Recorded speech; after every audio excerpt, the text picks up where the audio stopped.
আজকে যেমন প্লেয়াররা মাঠে খেলার জন্য প্রস্তুত, বিএনপিও সেই রকম সারা বাংলাদেশে খেলার জন্য প্রস্তুত। দীর্ঘ 17 বছর পর যখন দেশে একটি অবাধ ও সুষ্ঠু নির্বাচনের লক্ষ্যে সারা বাংলাদেশ আজকে উজ্জীবিত, ঠিক সেই সময় স্বাধীনতা বিরোধী চক্র দেশকে যারা সামনের দিকে আগিয়ে নিতে চায় না, তারা আবার আজকে নতুন খেলা শুরু করেছে। এই খেলার পরেও খেলা হবে, রাজনৈতিক খেলা শুরু হয়েছে। আমি সকলের উদ্দেশ্যে বলতে চাই, যদি আগামী ফেব্রুয়ারি নির্বাচনের বাধা সৃষ্টি করার জন্য কুচক্রী মহল যেই খেলাই খেলবে, সেই খেলাই বিএনপির কাছে তারা হারবেন। বিএনপিও খেলার জন্য প্রস্তুত।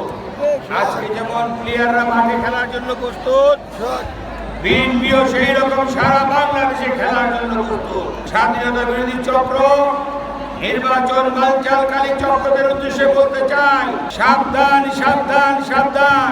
বিএনপি যদি খেলায় নামে, খেলতে খেলতে আপনাদের বঙ্গোপসাগরে ফেলে দেবে, সাঁতার কেটে আর উঠতে পারবেন না।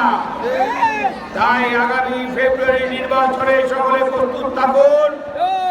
আমাদের দেশ নায়ক তারেক রহমান ইনশাআল্লাহ আগামীতে দেশের হাল ধরবে। ফেসবুকের মাধ্যমে বিএনপির বিরুদ্ধে অপবাদ চলছে। আপনাদের সকলের কাছে মোবাইল আছে, এই মোবাইলটি একটি অস্ত্র হিসাবে ব্যবহার করুন। যারা বিএনপির বিরুদ্ধে বিষয়াত করে, বিএনপির বিরুদ্ধে মিথ্যা প্রচার প্রচারণা করছে, সঙ্গে সঙ্গে আপনি মোবাইলটাকে একটা কামানের মতন ব্যবহার করবেন। আর বিএনপির নেতাকর্মীর উদ্দেশ্যে বলতে চাই, ফেসবুকে কারোর বিরুদ্ধে মিথ্যা কোনো অপপ্রচার করবেন না। যারা মিথ্যা অপপ্রচার করবে, তাদের বিরুদ্ধে আপনারা প্রতিবাদ করবে। আমরা সর্বক্ষণ সর্বসময় মিথ্যার বিরুদ্ধে আছি। আমরা কখনো মিথ্যা অপপ্রচার করি না, করবো না ইনশাআল্লাহ।